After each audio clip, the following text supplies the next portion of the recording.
Is Trump's rhetoric to try to seize Greenland the result of a Russian PSYOP? Plus, are North Korean troops actually learning some lessons on the battlefield?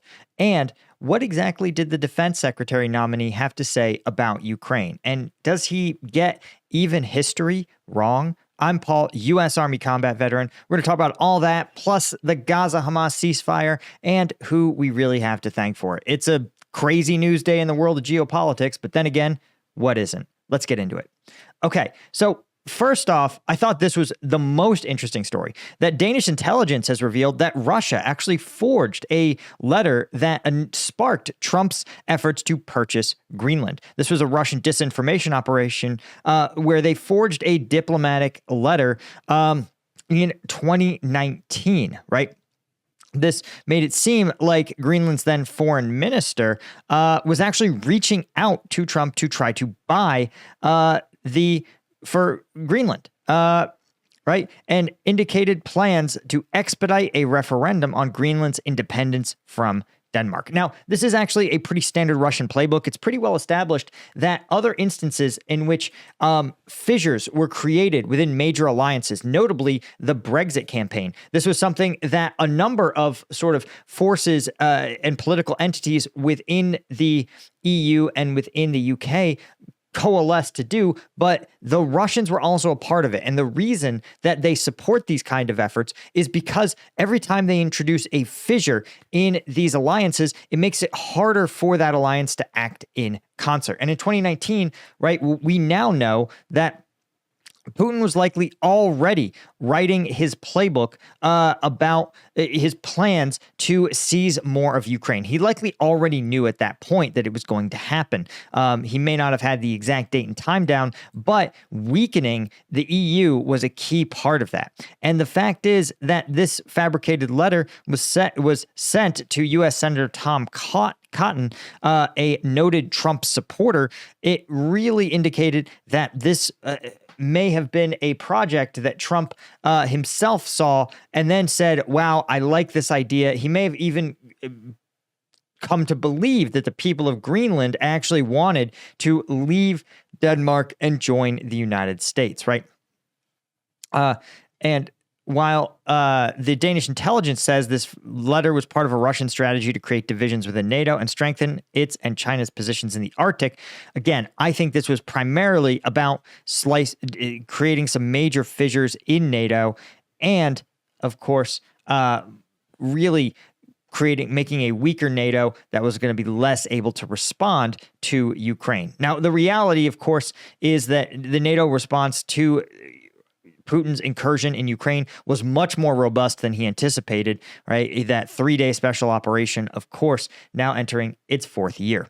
Now, I also want to pivot real quick and say that there's been some interesting intel leaked about North Korean soldiers in fighting Ukrainians in Kursk. And what's interesting about it is that at first, these North Korean soldiers used North Korean tactics, Soviet-era tactics, massed assaults that really went quite badly for them. But by most reports, it sounds like these troops are beginning to learn their lessons. In an interview with a number of different Ukrainian soldiers who are serving in Kursk are reporting that the North Koreans are actually starting to learn their lessons.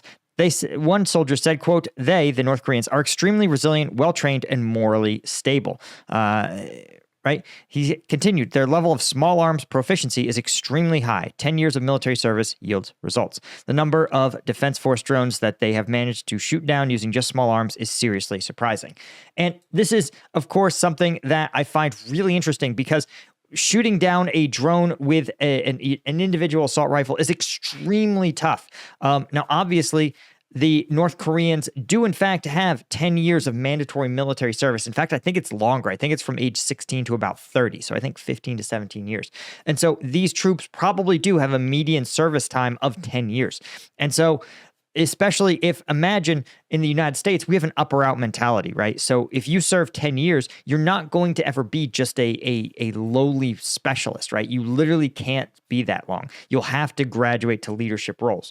But North Koreans appear not to have that case. So imagine if somebody was a rifleman for 10 straight years. They would likely develop an extremely high level of proficiency, even able to hit, apparently, these moving targets.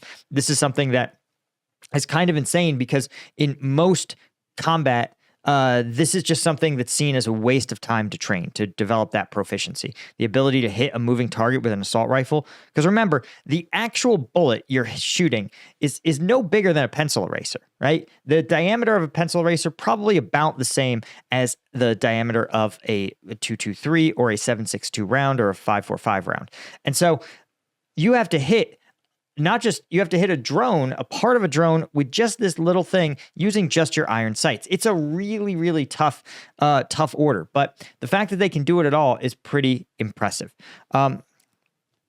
Right? The soldier continued. He actually said that, yeah, the North Koreans are indeed doing their bait tactic. And he says the soldiers actually do stand there. He said it was a tremendous act of psychological resilience to be like, great, one of the three is going to sit there and let the drone hit you. And that the others try to shoot it down with their personal weapons. This is, of course, an acknowledgement that North Koreans are indeed far more ferocious. They said the Koreans are quite skilled at shooting. They have repeatedly destroyed drones. They were trained for this. They try to destroy everything in the air, right? And they said it sounds like the Koreans have pivoted, going from those massed assaults. They now say that they are pressing on the fronts en masse, finding weak points and breaking through them. So this is likely a sign that the North Koreans have pivoted away from these massed infantry assaults to a more dispersed assault concept in which they probe the entire front line in small 3 to 4 man groups. Again, when they find positions that are unoccupied or unseen, they either draw the Ukrainians out or continue to exploit those breakthroughs. It says, of course, that they often catch Ukrainian defenders off guard, capturing positions even when outnumbered. This is something that I've only ever heard really happening in the case of guys like Chosen Company, right? Where this is a small elite group of assault troops who are highly experienced and highly trained in NATO tactics and are able to conduct these kind of precision assaults where they often too will take Russian trenches when outnumbered. So this is, again, a sign that the base skills of those surviving North Korean troops are starting to align with the tactical realities. He said, the Ukrainian soldier continues, said, comparing the soldiers of the DPRK to the Wagner soldiers of 2022, the Wagner soldiers are just children. They also added that DPRK soldiers rarely surrender. If wounded, their comrades just step over them, leaving where they lie, and then the soldiers will use grenades to blow themselves up as Ukrainian troops approach. He said some of the dead are doused with a flammable liquid, their faces burned to disguise their identity. And to date, the Ukrainian authorities have only managed to capture 3 North Koreans, one of which died after being apprehended, and the other 2 were moved to Kiev for questioning, right? And interestingly enough, their faces have actually been rolled out in public. They're seen now as having been captured, likely creating dire consequences for these soldiers' families. But there's still a lot of propaganda. If you've been on Reddit for more than 30 seconds and your brain didn't absolutely melt out your ears from the stupidity, you might have seen some comments saying that the North Koreans aren't actually in Russia at all, that they're not serving in the Russian military, that this is evil capitalist propaganda. And the thing that's unusual, right, it's harder and harder to deny that sort of stuff. Again, when you have captured notebooks in Korean, I'm sorry, but the communist sympathizers all say that they're totally forged, you guys, that the North Koreans and Russians are just 2 independent countries that have no military cooperation and definitely aren't sending troops to each other's countries to invade their random neighbors. But North Korean troops are literally participating in Russia's Victory Day parade in Moscow on May 9th, marking the first instance in history. So this has been reported by a Japanese broadcaster citing Russian sources. And this, of course, would only really be done if these 2 were in a close side-by-side military alliance, like what you're seeing now, North Korean troops fighting in Ukraine. Now, Right. What I also want to point out is there's a bunch of other little tidbits, right? And if you've ever remember the old Soviet era Soviet policymakers, they often would say that the major political events like these victory parades or anniversaries are oftentimes political referenda on who is seen as being close to the regime. And so not only is North Korea obviously indicating its closeness to the regime, but you also have other what they call friendly countries invited to the parade. Now, who's going to say yes? Well, very uncomfortably, Slovak Prime Minister Robert Fico accepted the invitation. And this is, of course, a really troubling trend of these Eastern European leaders like Viktor Orban in Hungary getting flipped and brought into the Russian sphere of influence, right? It's a really troubling trend.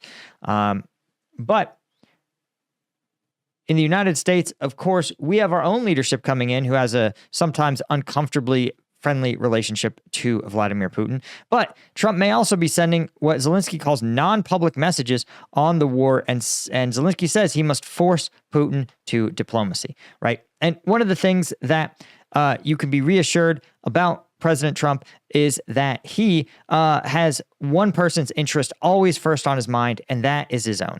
And he hates the very idea of playing second fiddle to anybody. And he certainly is not going to want to be remembered in history as the guy who got bamboozled and broken by Putin. So Zelensky, of course, is saying that, listen, the best thing to do is for Trump to put pressure on Russia. We've said Zelensky has made clear he is happy to sit down at the negotiating table. The only person who is not willing to negotiate is Vladimir Putin. And the question is what tools are in Trump's arsenal to get Putin to sit down at the negotiating table? And this is kind of the core problem that I think the Trump team is going to have to come to, is that the Biden administration has had my gripe with them is that they have had just tiny escalations, right, that are only done in response to Russian escalations. And so that means that Vladimir Putin effectively leads the dance. The war only escalates when he wants it to. And this is a problem because obviously Putin is never going to escalate the war when he thinks he doesn't have control. That means, of course, that he is always, especially now, going to only negotiate when he feels that his position in the future of continuing to fight is going to be worse than his position in the present. But as long as his troops are advancing in Ukraine and he's not facing domestic issues at home, Putin is not going to want to sit down, right? Why would you want to negotiate, say, to buy a house if you believe that next year you're going to have more cash in your bank account, right? More savings in your in hand, right? You're going to say, no, I'm going to negotiate I'm going to not negotiate until the future when I'm in a stronger position. And I know for a fact that the other party, again, in this house example, is not going to have anyone else buying, right? There's no one else that's going to scoop this. And that's Putin's calculus. Now, the goal of the Trump administration would have to be to change Putin's calculus, to make him think, damn, the longer this war goes on, the worse shape I'm in. And there's really two prongs that the Trump team has to sort of leverage that. The first is his state on the battlefield, right? Trump needs to find a way to limit or even reverse Russian gains on the battlefield. And that is going to be hard for Ukraine to do without allied troops becoming involved in some level, right? Now, that doesn't mean necessarily the 82nd Airborne putting rounds into Russians, but I think that sort of thing is more on the table with Trump than it would be with the Biden administration. But it could also be U.S. troops taking over a level of logistics roles, freeing up more Ukrainians to do those most dangerous jobs that just can't be outsourced. It could mean U.S. high-tech systems like the F-35 flying combat missions. I think that, to me, if I were on the Trump team, that would be what I think is the most likely. It is a piece of U.S. tech that can beat Russian air defenses. It is something that would be decisive for Ukrainians, but would really, really limit the number of U.S. troops in danger, right? So you would have, again, only a few F-35 pilots, literally probably less than 100, flying in Ukrainian airspace at any one time. And remember, especially if these F-35s are limited solely to Ukrainian airspace, you would likely have a really, really, you would contain the escalation while still sort of reversing Russian gains, right? This has been a war that part of the reason that it's been so static and attritional is because no side has close air support anymore. Individual air defense systems can keep helicopters and fixed wing aircraft off the battlefield. But if you had an aircraft that could beat air defenses like the F-35, you would have a much different situation. So I think that is what we're likely to see. Of course, there is some level of additional EU allies. Well, I am certainly willing to complain about the EU, right? I find that the difference between their rhetoric, which is overwhelmingly supportive for Ukraine, and their actions, which is extremely limp-wristed, is always pretty stark. But if there's one country that's willing to militarily take risks that other EU countries aren't willing to, it's France, right? France is what I always tell people. France is one of about 5 actual militaries, right? Every other country's military is just self-defense forces or a territorial defense force. And the reason is because a part of being a military involves both fighting in your country and outside of your country. And that means that you have to have a certain type of logistical support in order to do things, right? The German military cannot fight in Africa. Why? It doesn't have the planes. It doesn't have the ability to conduct logistics, right? It has to get troops into that place, but then it has to have its own aircraft, its own air bases, its own ability to push supplies to those troops and bring wounded troops and broken material back. So in order to establish that logistics, you have to make some real investments in what's called the tail, right? Now, if you're fighting in your home country, you don't have to do that, right? You just say, listen, we have some trucks. The trucks are going to drive on the highways. We're going to be fine. But that's not the case. The French actually do have that. They've been fighting for years in Mali. Their military is highly professional and highly capable. They also were very active in Afghanistan. So this is a real a military that is more willing than almost anyone else. They also have the French Foreign Legion, which exists solely to conduct these expeditionary fights because they don't have French citizens as members. And so, or at least as enlisted, their officers are all French. And so you have, there is discussion now about certain Western contingents being deployed to Ukraine. This is from Zelensky and Macron. But again, right, the Ukrainian leader was not specific about whether this was sending combat troops or peacekeepers as part of a settlement. Right, it was a long and detailed conversation. Zelensky said he discusses various forms of defense support, including deployment of partner contingents and training our military. Right, something else that, of course, the Ukrainians would love to see. Again, some of those training roles get filled by Western troops, allowing other troops to deploy. So I think that I'm skeptical. Again, the EU really noted for its total lack of commitment on this. Now, I wanted to talk, of course, we're going to talk about Gaza and who's to thank or blame for this Gaza ceasefire. But before I did, I wanted to mention that it's New Year's and your New Year's resolution, right? We're halfway through January, and I hope that your resolution has gone well. But in case you need a little bit of a boost to get your way through the end of the day, the month, or whatever your goal is, right? Mine's to run a triathlon, and I'm quite a long way off from that. I literally don't have a bike. But I'm also going to need some energy to get things done. And that's why I created Strike Gum. Literally, this is the only combat-tested energy gum. Right? When I was in Ukraine, I handed this out to all the soldiers because, of course, I saw they love energy drinks. But when you're on patrol, you have to keep your gear light, right? You need that space for weapons and ammunition and grenades. So if you need caffeine when you're on an assault mission, this is just a superior solution. This has all the caffeine of an energy drink in each piece, 100 milligrams alpha GPC and no sugar, so there's no sugar crash. So go to strikegum.com or go to Amazon and just search Strike Gum. You can pick some up. We have a 5-pack.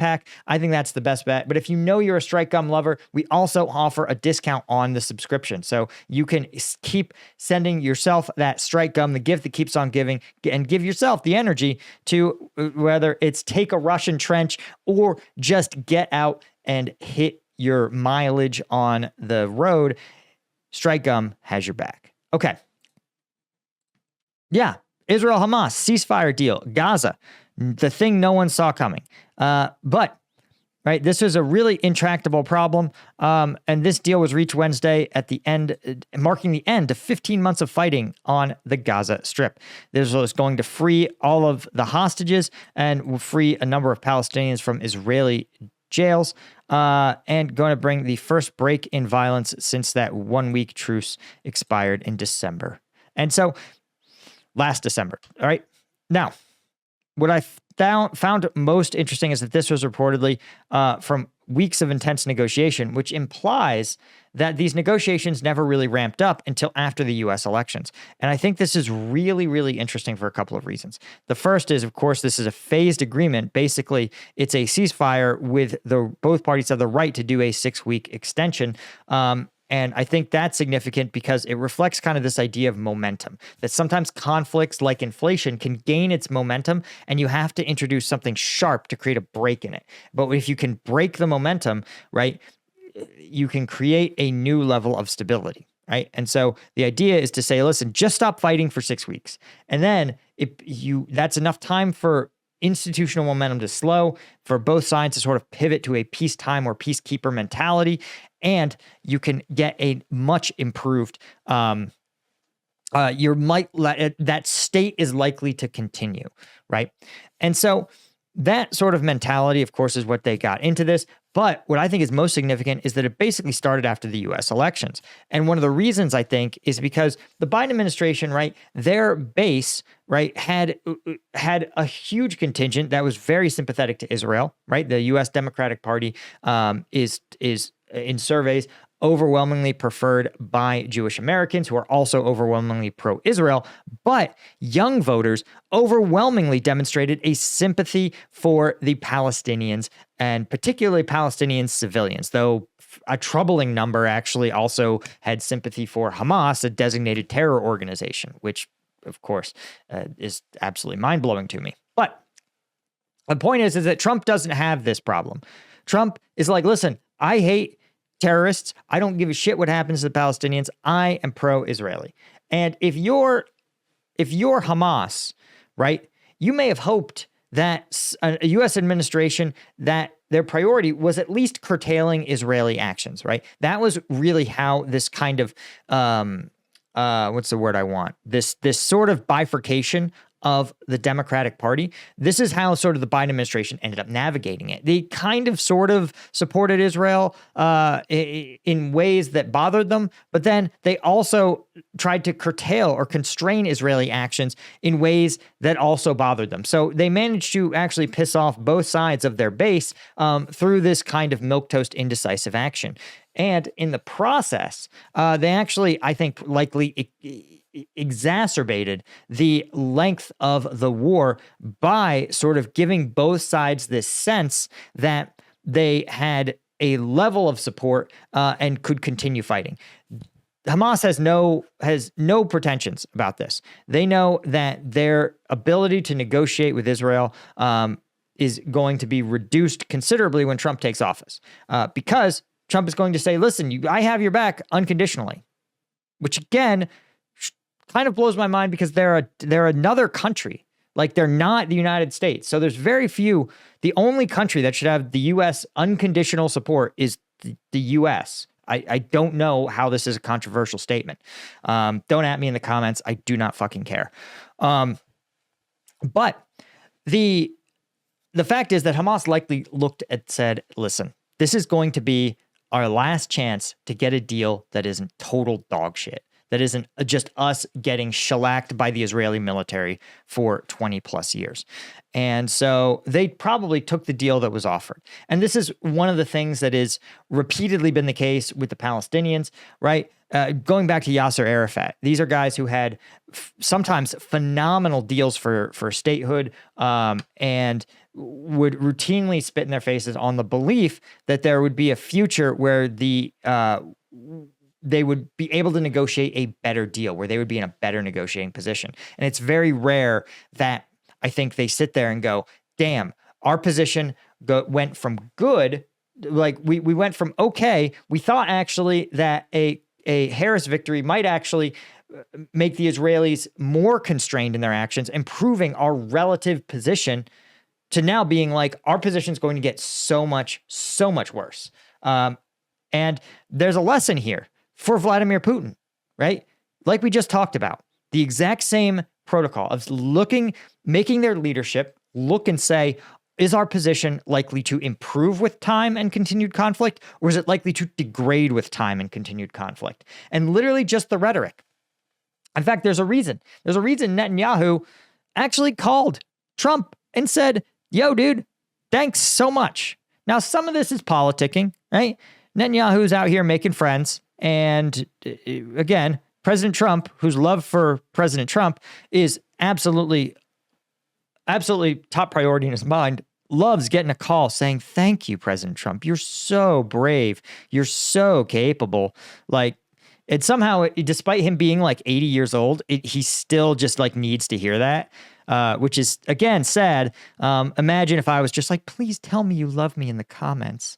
Please comment that you love me. You could go find people who will tell you whatever you want to hear. There are many YouTube channels for that. This is not one of them. This is one that gives you information to make the decisions you want to make. But please subscribe if you want. But Netanyahu also said he was happy to meet Trump in Washington. And Prime Minister also thanked Joe Biden for helping the hostages deal. So again, who's responsible for it? Probably both sides. Again, this is something where the administration has wanted to see this for a long time. I think the holdouts probably were Hamas themselves. And again, the Israelis looking to probably wind this thing down, right? They were already pulled out of Lebanon in a ceasefire deal. They're likely going, Hamas seeing Hezbollah get absolutely shellacked was probably pretty troubling for them. And seeing Iran, also Iran's best effort to strike at the Israelis amounted to zero, amounted to nothing. So I think Hamas may have also seen the writing on the wall. Now, last thing we want to talk about, old Hezgeth. Yeah, that's right. And he said some stuff in his confirmation hearing. Now, understand, guys, in the U.S., these confirmation hearings are exclusively political theater, right? No one is going to change their mind, right? And it basically, the Republicans are going to vote for Pete Hezgeth. The Democrats are going to vote against him. Some Republicans may defect, but conveniently, there will not be enough defections to change the actual outcomes. So those defections are going to be just sort of symbolic, right? And so you are likely going to have his confirmation is a done deal. It is established. It is going to happen. But there is required to be a Senate confirmation. And when you have this Senate confirmation, it's a chance for everyone to do some political grandstanding. But what it is also useful for us, the public, to hear at least what these people say about their stances on various issues. Now, I point this out because the Supreme Court was asked in every one of their confirmation hearings, every justice in the Trump administration was asked, hey, what is your stance on abortion? They all said abortion is settled law. There's existing case law. We're going to respect that case law. And then all of them reversed course on it, resulting in a pretty tectonic shift in U.S. abortion policy. So remember, you don't have to, this doesn't mean he's saying things that are true. This is just his current public stance, which is not the same thing as his actual stance or a reflection of his actions, right, in the future. But it still has some level of usefulness. And he made a couple comments that are pretty annoying, right? One of which really annoyed me, was in response to a question by Senator Rick Scott from Florida, noteworthy as the perpetrator of the largest insurance fraud scheme in American history. And his punishment, of course, being sent to the U.S. Senate to be surrounded by some of the biggest idiots on God's earth. But as Pete Hezgeth, when asked about Russia's incursion into Ukraine, he said, quote, there was a minor incursion under Barack Obama into Crimea, followed by nothing under President Trump, followed by an all-out assault by Vladimir Putin into Ukraine under the Biden administration. That did not happen under Donald Trump. And again, filleting Donald Trump is just simply a price of doing business in this administration. But calling the seizure of Crimea a minor incursion is insane. This was a huge deal. Likely the Obama administration's policy, again, following the Biden administration's policy of just sort of being limp-wristed. Some minor sanctions that the Russians very easily evaded, a little bit of a finger wagging, but that's it. That's the price that Russia paid for seizing another country's sovereign territory for no other reason than they just plain wanted it, right? And this is, I point this out because a lot of people go, oh, the U.S. invaded Afghanistan and Iraq. You guys seized that.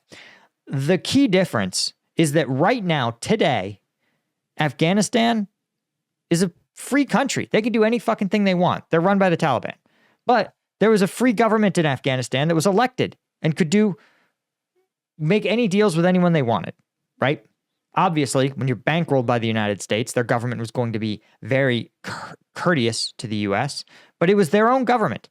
And trust me, if you served in Afghanistan, you know that the Afghan government was one of the most annoying blocks to doing our job that existed. They had all these rules. They had all these regulations. They didn't make any sense. They were often blatantly and brazenly to protect government employees, particularly high-ranking government officials who owned opium farms in the East. They actually would ban us from getting within 20 kilometers of the border because that's where the poppy farming was taking place, and it would be very uncomfortable for the cash cow industry of the government to get sort of messed up by some pesky U.S. forces who were like, you shouldn't grow opium. But that's an actions of an independent state. Same with Iraq, right? The Iraqi government, right, was occupied for very limited periods of time. And right now the Iraqi government, there are a ton of issues around U.S. forces, the U.S. forces agreement, the SOFA agreement. It's an independent government functioning with unfortunately, what the U.S. believes is too much Iranian influence. But again, it's not our government. So that's a key difference. So what Russia did is different. They say it's the same thing. They install a puppet government, but it's not. The Russians have annexed Crimea. Crimea totally voted to become part of Russia, which again, if you have armed soldiers standing at the polling place, making sure you vote the right way, it's obvious why the referendum had a 96% join Russia vote to join Russia. And so calling this a minor incursion was incorrect. It's the first round of an invasion. And again, the lack of response by both Obama and Trump. Trump could absolutely, in his first term, have cracked down on this in 2016. He could have checked Russia there. He could have put Putin in his place there, and Putin wouldn't have thought to invade Ukraine. But instead, because the counters were so symbolic, Putin said, guys, it's effectively, the U.S. has said, this is all we'll do when you invade your neighbors. Putin said, okay. They don't have a claim on Ukraine. They don't think it's theirs. They're not willing to defend it. So, again, calling this a minor incursion is just incorrect. One, an incursion also implies a withdrawal, right? Like the Kursk incursion, I know the Ukrainians are like, oh, we're totally liberating Kursk. But everybody knows this is an incursion. When the war ends, the Ukrainians don't want to hold Kursk. This is a plan. There is a plan for an end to the Ukrainian forces operating in Kursk. It's a poker chip to negotiate back more of their own territory. Right? Russian takeover, as acknowledged, placed about 2.8 million Ukrainian citizens, right? In a country of only about, 15 million, right? So you have 2.8 million Ukrainian citizens under a Kremlin-controlled government. And then, of course, they dropped the pretense several years later, just simply saying Crimea is now just plain old part of Russia. Similarly, of course, they also at the same time seized the Donbas region, right, where they did the exact same thing. Though in Donbas, Russia maintained the farce of it being an independent republic. So this is part of kind of this reimagining of history. This is one of the things that people kind of gripe about Pete Hegseth, because he has, other than his military service in the National Guard, he's never really been in a politically sensitive large organization head where he has to understand these issues, right? In fact, as a Fox News commentator, there's an incentive for him to make strident or angry or polemic is the word in English we're looking for, polemic statements about these kind of things. The more polemic, the more clicks, the better off his ratings are. Trust me, I know, I'm in the same industry. The difference is, right, if I wanted to reach that million views a video, I'd have to just be like, let me tell you why so-and-so is great and so-and-so is a fucking idiot. Like, I get it. That's how you make a lot of money, but you also have to sell yourself out. And so I worry that the Secretary of Defense, someone who is in a major politically sensitive role, has only the background of being a polemic on television. It's a little troubling. Anyway, guys, that's all I had. Thank you to folks like James Durling, Steve Moran, Doug Beck, Alan Knutson, Bastian Himmerling, Brian Kelly, Dale McCombs, James Onlaw, and Henry Roussier. And of course, all of our lieutenant tier members over on combatvetnews.com. New videos dropping today, so get your questions into the Q&A and buckle up, because we're going to have more crazy combat footage over there. See you guys. Cheers.